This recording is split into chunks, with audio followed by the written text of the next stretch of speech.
Hitler, it all came down to the V-2. The world's first liquid-fuel ballistic missile and Germany's last great hope of winning the war.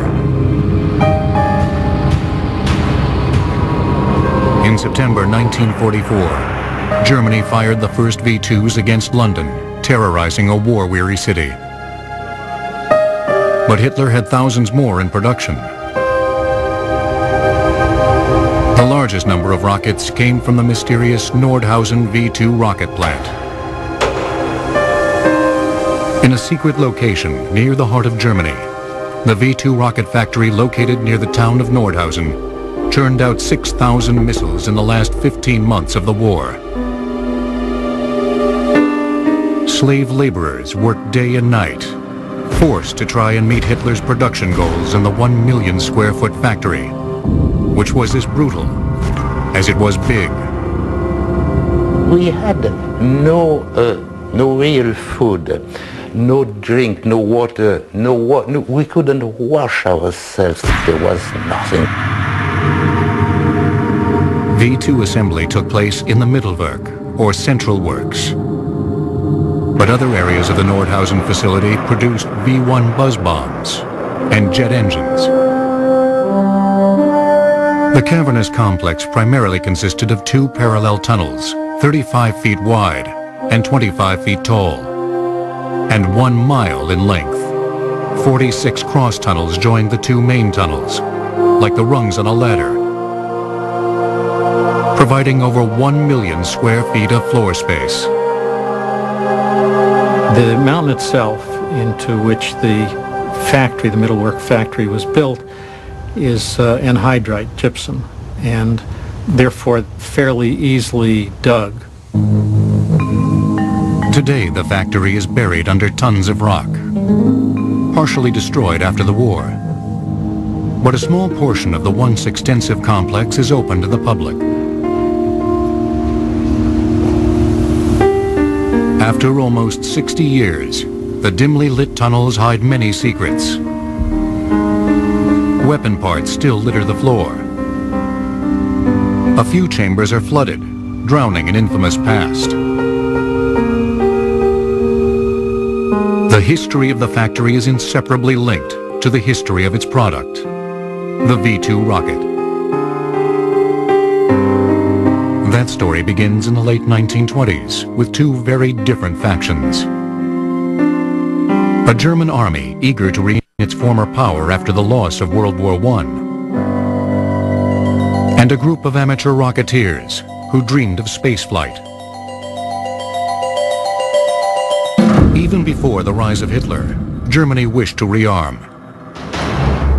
The Versailles Treaty, signed at the end of World War I, left Germany weak by restricting the size of the country's military and forbidding the manufacture of long-range guns. However, it said nothing about rockets. In an effort to make the German army stronger, Karl Becker, chief of the Ballistics and Munitions Section, launched a rocket program in 1929. General Becker was very interested in the idea of a ballistic missile, that is, of a large, probably liquid-fueled missile that would be able to bombard enemy cities and carry out a surprise attack that might demoralize the enemy, resulting in a sudden victory. But the solid-fuel rockets of the day were little more than giant toys, far less accurate than artillery. To transform the rocket from toy to terror, the Army needed help. In the early 1930s, the Army started recruiting rocket enthusiasts from several amateur rocketry clubs. One enthusiast, Werner von Braun, a brilliant young engineering student and German aristocrat, captured their attention. Von Braun was interested in flying into space. He was interested in the peaceful uses of space. He was interested in going to the moon and going to Mars. That's really his passion. Yet even at the age of 20, he realized getting to the moon would take considerable resources. He saw the Army as an opportunity to break out of the limits of this small-scale amateur rocketry. And there was no other organization around that was likely to finance rocketry on a major scale.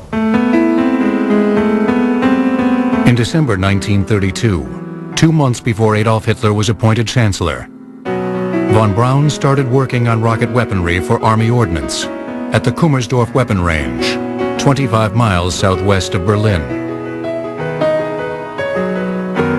It was a black program. It was really a super secret program, and nobody was supposed to know about it.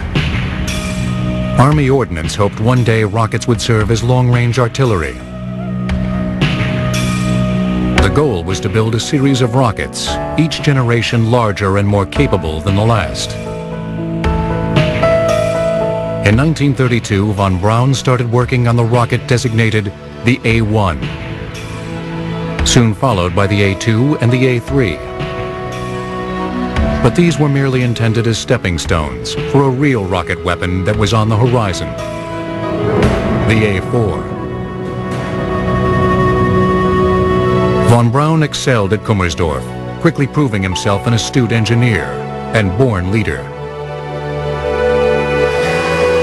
But by 1936, the rocket program had outgrown its facilities at Kummersdorf, prompting the construction of the Peenemünde Rocket Development Facility on the Baltic coast, a joint Army and Air Force endeavor. Since both the Army and the Air Force were trying to develop weapons that were beyond the ordinary, they looked for a place where they had the room to develop, which Peenemünde did, and also being close to water, they could fire their rockets without concern about where they were coming down. Peenemünde was a monumental engineering challenge.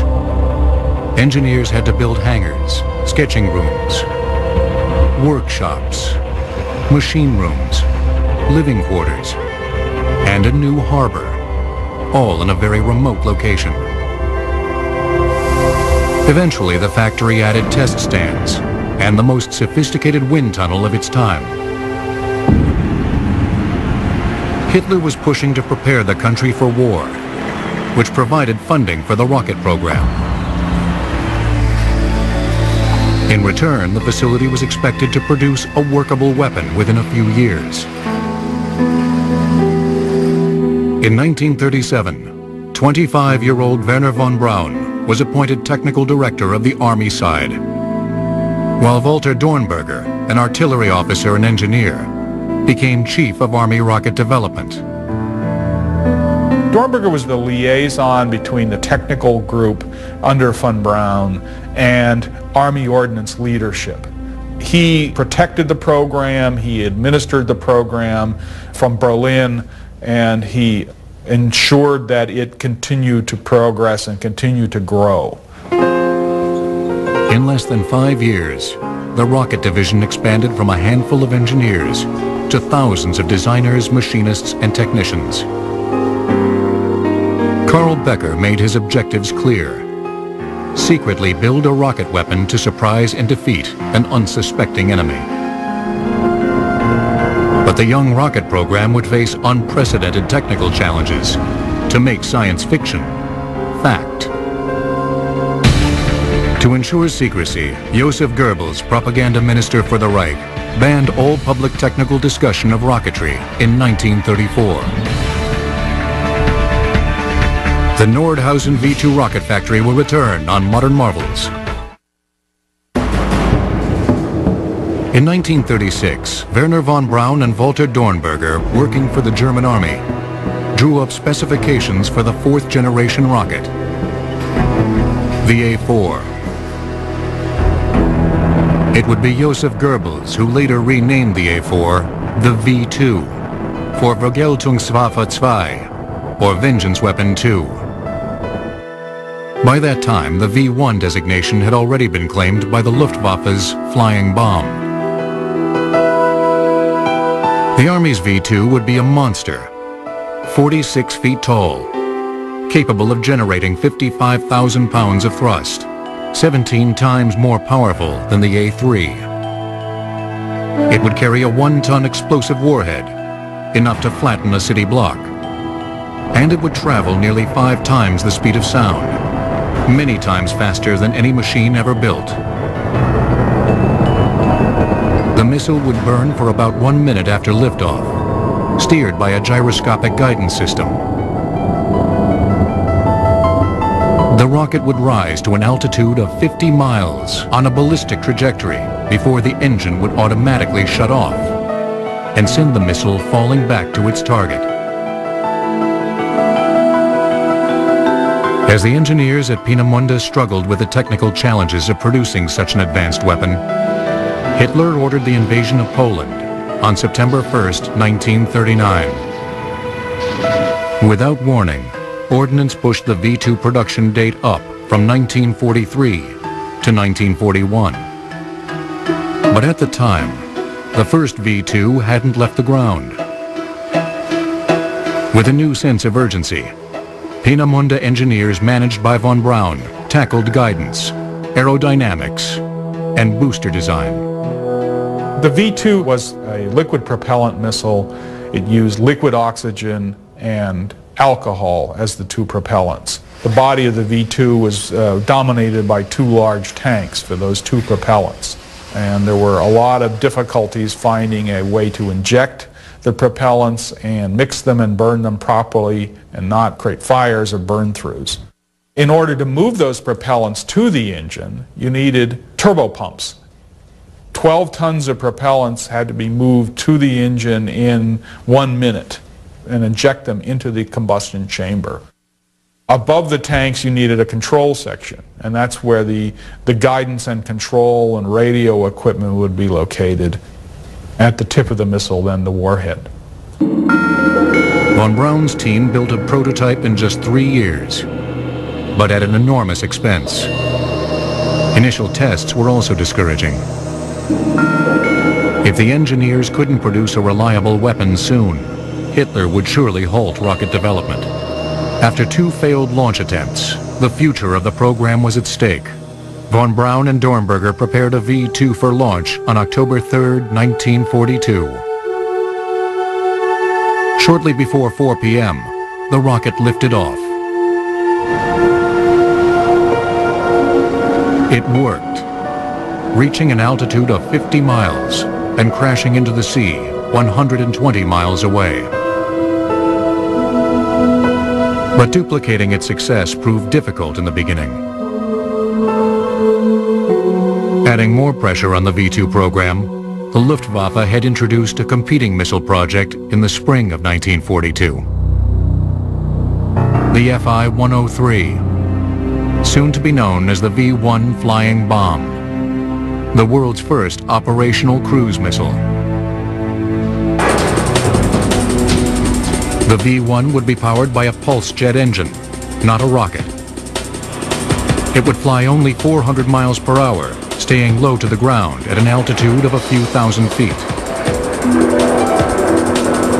It lacked the V-2's element of surprise because of its loud engine, but it would be cheaper, faster, and easier to produce. There was a lot of competition because one, the V-1 was Air Force, the V-2 was basically artillery, ordnance, and both programs were trying to get funds for something that had never previously been developed. Each weapon had advantages over the other, and Hitler decided to support both. Von Braun knew that going into full-scale production on the V-2 was premature, but he didn't have a choice. Hitler and the Army demanded weapons. Army Ordnance ordered von Braun and the development engineers to turn manufacturing over to those in charge of production. Arthur Rudolph became essentially the manufacturing and production end of the program. He was the expert on building the rockets on the shops that constructed them. Rudolph, who had been with the program for 10 years, was confronted by a daunting challenge. Get a quasi-operational rocket ready for mass production with diminishing resources and a crippling lack of skilled German laborers. The war pulled men from the factories to the front, and Rudolph couldn't find enough trained German personnel to assemble V-2s. But there was a large supply of unexploited workers at Rudolph's disposal. Forced labor from SS concentration camps. The decision Rudolf was about to make marred the integrity of the rocket program and forever haunted the individuals involved, including Walter Dornberger and Wernher von Braun. Rudolf writes a memorandum that says, this is a good idea, we can use concentration camp prisoners and their secrecy will be completely protected, and the SS will take all the responsibility for feeding and housing them. On June 17, 1943, the first of more than 1,200 detainees arrived at Peenemünde from Buchenwald concentration camp. A few were trained machinists. Most, however, knew nothing about manufacturing. The first thing we saw when we arrived in Peenemünde was the V2 rocket. That was a shock to all of us. Suddenly, are in front of things we never even dreamed existed. By the summer of 1943, the top secret project was no longer secret. Reports of mystery weapons had leaked to the Allies. On August 18, 1943, a British Royal Air Force bombing raid would force V2 production underground to a labyrinth of tunnels outside of the town of Nordhausen, Germany. Wernher von Braun's mother suggested the remote location of Peenemünde for the rocket test facility. Her father hunted duck there years earlier. The Nordhausen V2 rocket factory will return on Modern Marvels. In the summer of 1943, engineers at But shortly after 1 a.m. on August 18, 1943, mighty concussions rocked Peenemünde as the British Royal Air Force bombed the factory. The bombardment is very noisy. When you see things flying around you, you know, when you never know if it's going to hit. But to us, it was not scared. It was a joy, because we saw for the first time that the Allies knew that we were existing. The raid heavily damaged the factory and sent managers into a panic. In the days after the attack, Armaments Minister Albert Speer and Reich leader of the SS Heinrich Himmler joined Hitler in emergency meetings. Himmler suggested moving V2 production underground. A location was chosen: a petroleum storage facility 220 miles southwest of Peenemünde, near the center of the country. The future of the German rocket program, and perhaps of Germany itself, would reside in the tunnel complex near the town of Nordhausen. The Nazis became interested in the Nordhausen area 7 years earlier, in 1936, when a government agency decided to build a large underground storage facility for oil and strategic materials in preparation for war. A site was chosen near Nordhausen at Kohnstein Mountain. Anhydrite, used for making fertilizer and explosives, was already being mined there. The soft rock was good for tunneling, yet required minimal supports. In June of 1936, 400 miners went to work on the first stage of the project. The final plans called for 2 parallel main tunnels that would stretch over a mile through the mountain. Barrels of petroleum would be stored in cross tunnels or galleries, connecting the 2 main tunnels like the rungs of a ladder. Over the next 7 years, miners excavated millions of tons of rock. By 1943, most of the tunnels were complete and held 4 million gallons of oil, the largest cache in the country. But after the bombing at Peenemünde, Hitler allowed the transformation of the nearly completed oil depot into a rocket factory. Mass assembly would shift from Peenemünde to Nordhausen. But von Braun, the technical director of rocket development, would stay at Peenemünde, working on other missile projects and improving the V2. Himmler factory, eager to become a bigger player in the rocket division, offered more concentration camp labor to build the factory and later assemble rockets. Himmler names Hans Kammler as his chief for this V-2 production. Hans Kammler was the chief of SS construction and as such had been involved in building the Auschwitz gas chamber crematoria complex, and he was known as a real striver, as an incredibly ambitious, forceful individual. Kammler's challenge was to turn a series of damp and dirty tunnels into a factory. His first task was to finish tunneling. On August 28, 1943, the first 107 concentration camp prisoners arrived at Nordhausen, soon joined by thousands more. But there weren't even barracks for the mostly Russian, Polish, and French prisoners and captured resistance fighters. For 6 months, we lived in this tunnel with the same clothes, pair of pants, a shirt, and a jacket, without a shower. We couldn't even drink when we were caught drinking, except 1 cup of water a day. We used to be beaten. For 6 months, we never saw daylight. There was not even bunks where we could sleep, so we had to sleep on the floor wherever we could. Conditions were brutal. Blasting went on 24 hours a day. Thick dust filled the air. Prisoners worked in 12-hour shifts. But the blasting deprived them of sleep even when they weren't working. There were no toilets, no showers. Tuberculosis, pneumonia, and dysentery were rampant. By Christmas 1943, over 10,000 men were working in the tunnels, digging and loading rocks into rail carts by hand, drilling ventilation shafts, installing lighting, removing oil barrels, laying train track, and installing machinery. After 7 months, slave laborers finished digging the tunnels and enlarging several galleries, adding more than 135,000 square feet to the size of the factory.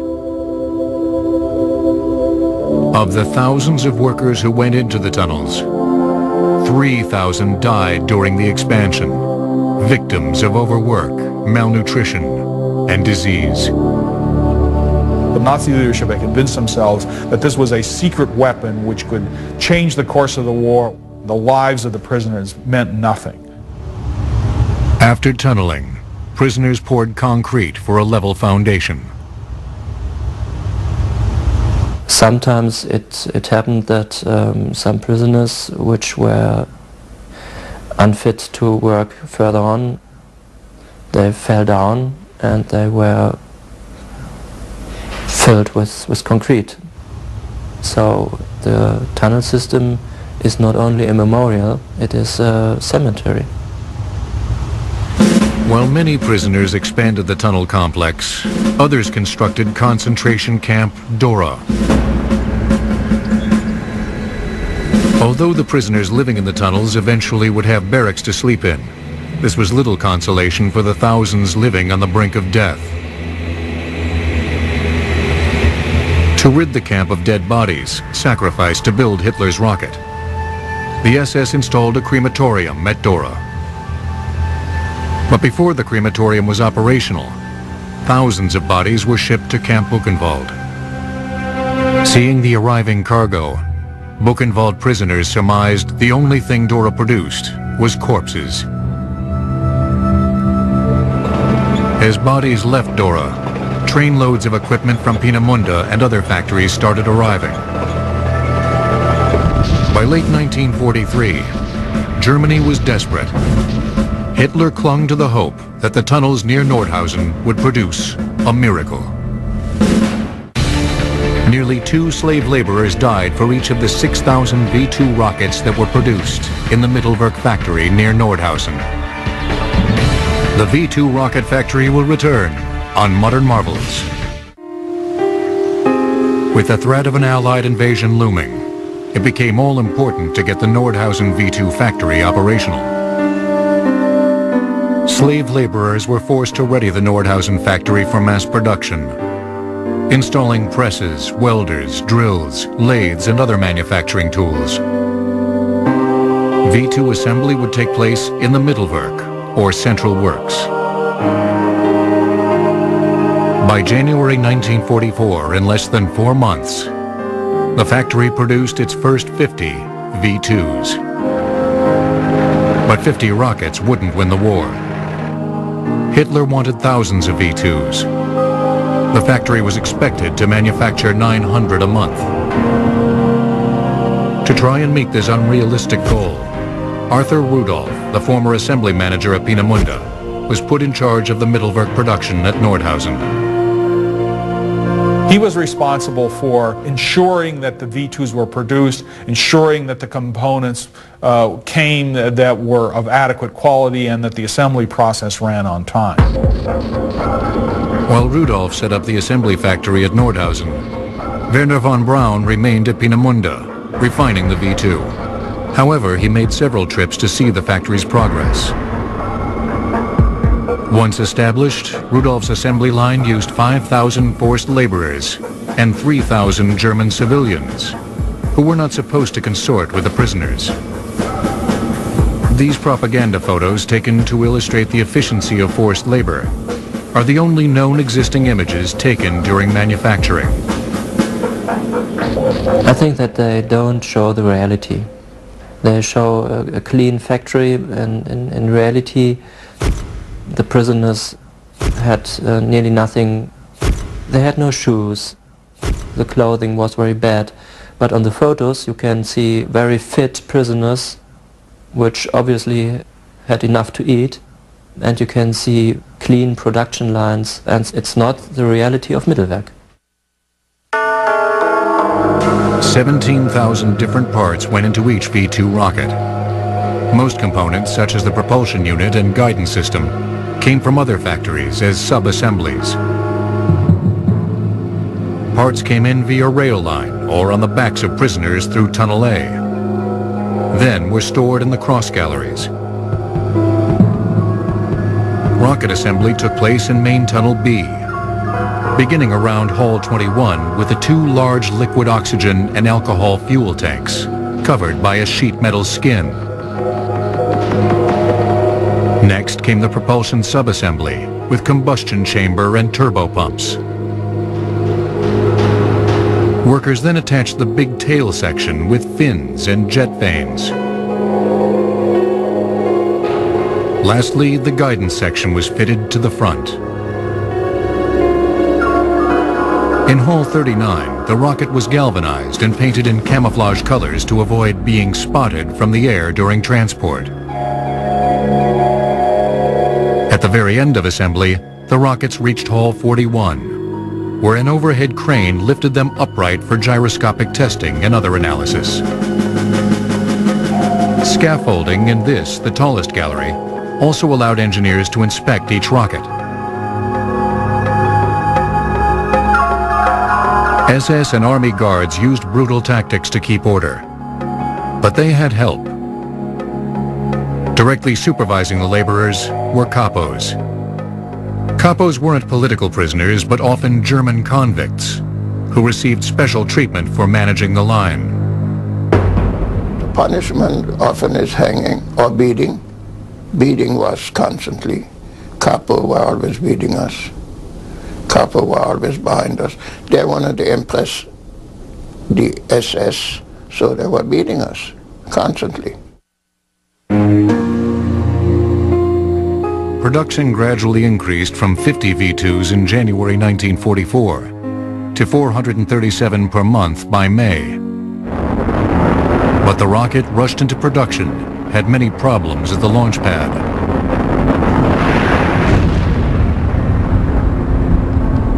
Most failed V2s that came out of this plant were mostly because it was such a complicated weapon. There were many things that could go wrong, many ways for it to fail. But there was prisoner sabotage. I was French. Some other were Russians, some other were Poles. and nobody wanted Germany to win the war. So we tried sabotage. Yves Bayon, a welder on the assembly line, risked his life by making shoddy welds on internal sections. The Russians, they're completely mad. Completely mad. They pissed on machines, for instance.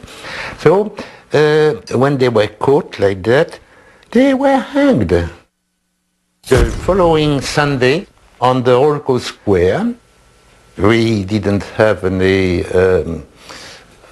football place, so instead of football, we had the hanging. By the spring of 1944, the Mittelwerk was producing around 400 rockets a month, 13 per day. Within months, Allied bombing raids on key industrial plants also forced V-1 and jet engine production into the Nordhausen complex.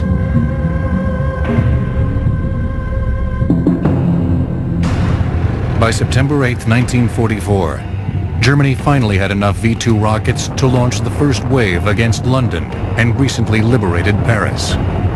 It seemed like Hitler's last hope.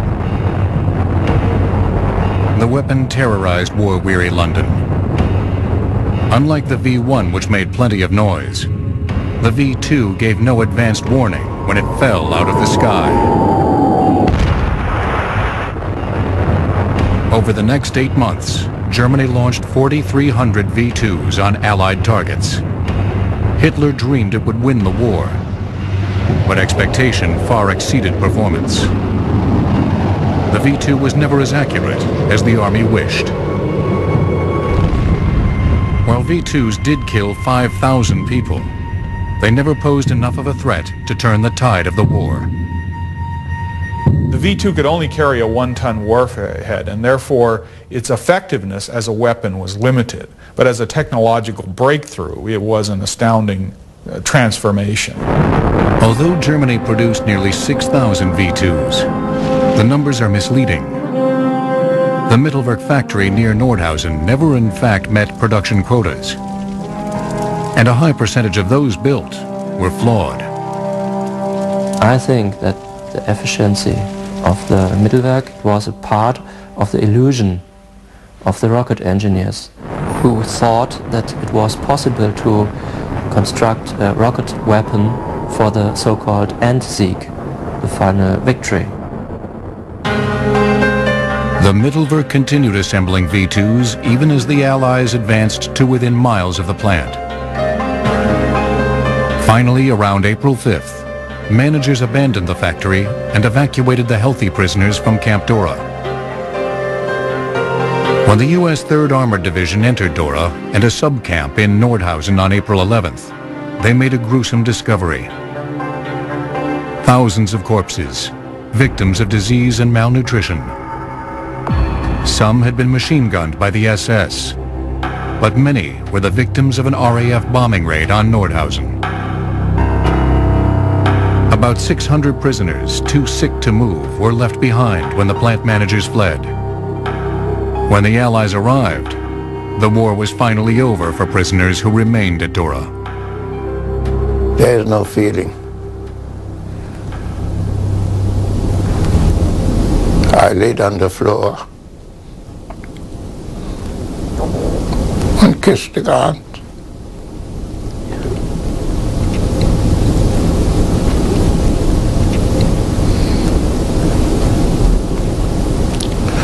I still get emotional. We survived. Alex Baum was one of the lucky ones. He escaped in the chaos of evacuation. But the Dora camp system consumed the lives of 25,000 prisoners, worked to death, starved to death, executed.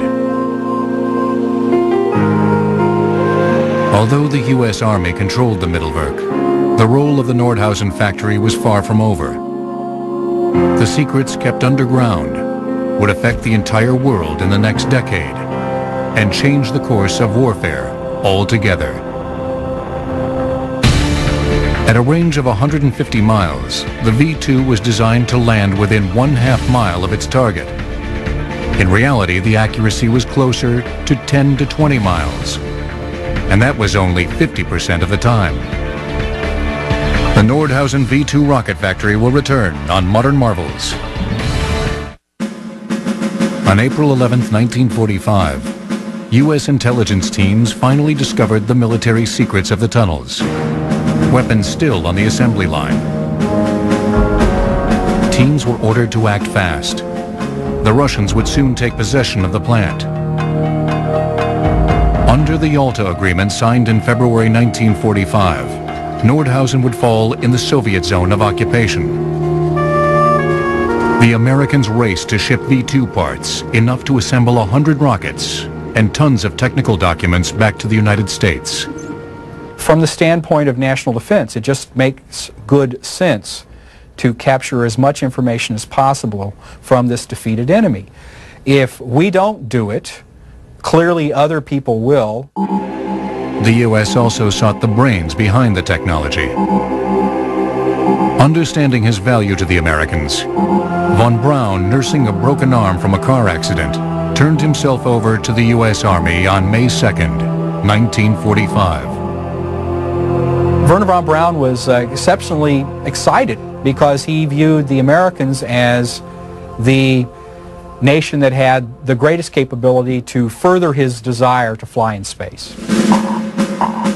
Under Project Paperclip, von Braun and several hundred other German specialists from all fields were brought to the U.S. Intelligence carefully screened every engineer. One thing that looked good for Wernher von Braun when he came to the U.S.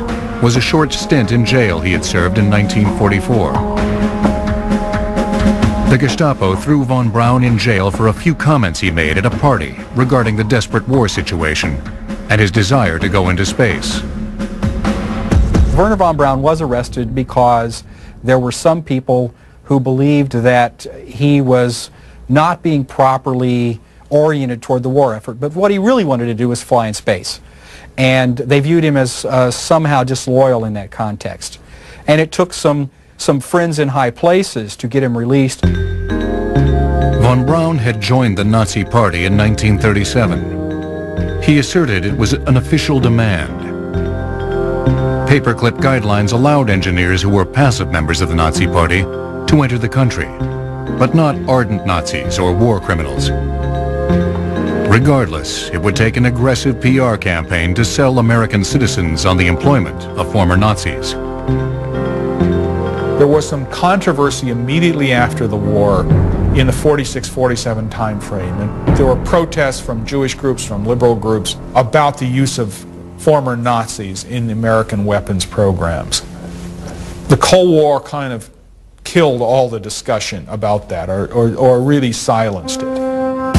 Despite the controversy, the Army shipped von Braun and 120 German engineers to Fort Bliss, Texas, where they would help develop the U.S. ballistic missile program.